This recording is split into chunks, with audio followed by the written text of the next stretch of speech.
Staying with Ukraine, and President Zelensky claims now 2 Chinese men fighting for Russia have been captured in the eastern Donetsk region.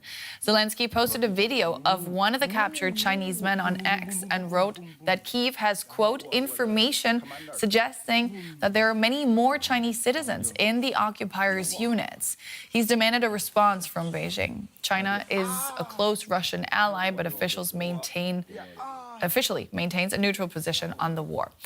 Zelensky also said that, quote, Russia's involvement of China, along with other countries, whether directly or indirectly, in this war in Europe is a clear signal that Putin intends to do anything but end the war. He's looking for ways to continue fighting. This definitely requires a response, he concluded. Let's bring in DW correspondent Jan-Philipp Schultz, who joins us now from Kyiv. Jan-Philipp, Zelensky says these are not the only Chinese soldiers fighting for Russia. What do we know about the case at this stage? Exactly. The involvement of Chinese fighters is certainly a very notable development here in Ukraine. Zelensky says the problem goes way beyond the 2 fighters that have been captured. There seems to be evidence that many more Chinese are fighting for Russia. Zelensky went as far as to directly accuse the Chinese government of having joined Russia's war against Ukraine. And he also said that there are probably many more fighters involved, but there has to be an investigation first if these fighters are really fighting on a direct order of the Chinese government or if they are mercenaries. This would be embarrassing for the Chinese government as well, but it would probably not cross a legal line. Zelensky has also asked the U.S. to respond and has summoned Chinese diplomats for an explanation. What sort of reaction can we expect here?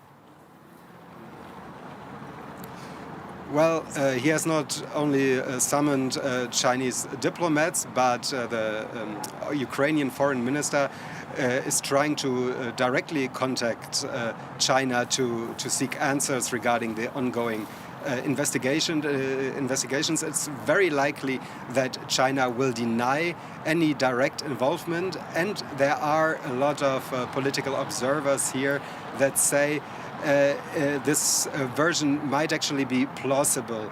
They say that China is usually very careful, and it's not very likely that it's willing to cross this line and to become a direct party of the conflict. The Western reactions have been quite careful so far as well. The British Prime Minister Starmer said that he needs more information first. He has to analyze the situation and get intelligence advice before he can comment on the situation. DW correspondent Jan-Philipp Schultz in Kyiv. Thanks so much, Jan. I'd like to welcome Anders Puck Nielsen, a military analyst at the Royal Danish Defence College, joining us today from Copenhagen. So let's start with Ukrainian President Zelensky's claims today that his forces have captured 2 Chinese citizens fighting on the Russian side. Were you surprised to hear that?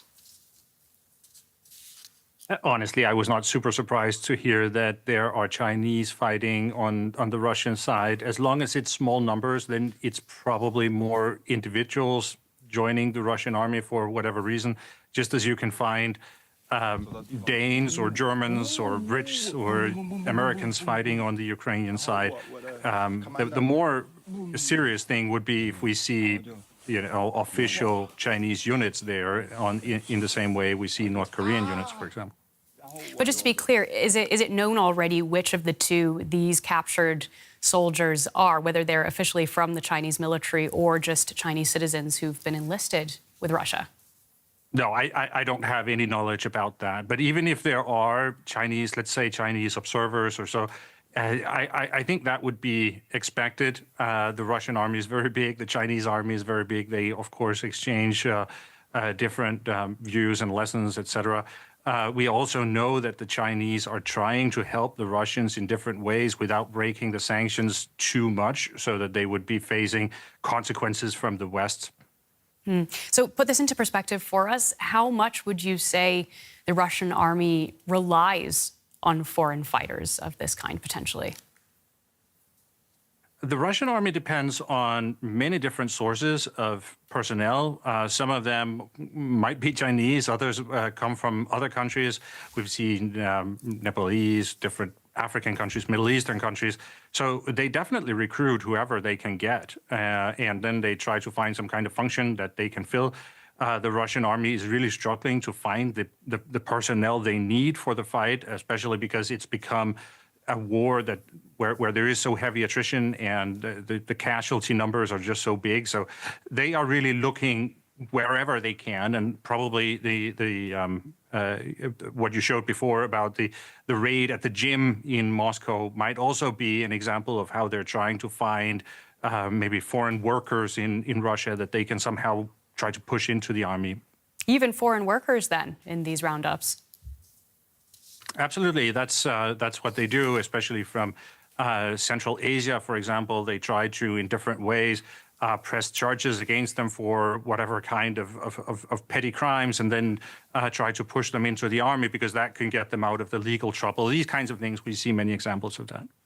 Well, that is exactly why I'm asking, because as you've mentioned, we've heard that Russian President Vladimir Putin is calling up 160,000 men as part of a fresh conscription effort. The official line, of course, not that they're going to be sent to the battlefield, but I'm curious for your perspective here, how much of a difference it could make in Ukraine. I don't think it's directly connected to the war in Ukraine. It's more connected to the fact that the Russian army in general is growing these years. They are trying to increase the number of soldiers they have, and some of those will be conscripts, and that's why we see this trend where the numbers are bigger and bigger year over year. And of course, some of them will end up in Ukraine because they sign a contract, either because they are they do it voluntarily or because they are forced in different ways to do it. So we do see those kinds of things, and but I would be careful to say that these 160,000 new conscripts are in any way connected to the plans of a new offensive in Ukraine or something like that, because it's more part of a long-term trend. Okay, one last question for you. Ukraine's been going into Russian territory, of course, Kursk. Now Zelensky also confirming that they do have soldiers in Belgorod. Do you see that as a strategy with the potential to pay off, or is this a drain on resources that could be used better elsewhere? I think it's a deliberate Ukrainian strategy to try to extend the front line, make the front line longer, force the Russians to spread out. And I think it's been paying off quite well. It has definitely eased the pressure on the front line inside Ukraine, especially in the Donetsk region. So I do think it's paying off. And I think we need to just understand that the front line is just longer now. And this is a part of the front line that will probably continue to be the case. Well, thank you so much for joining us on DW with your insights. We've been speaking with Anders Pok Nielsen.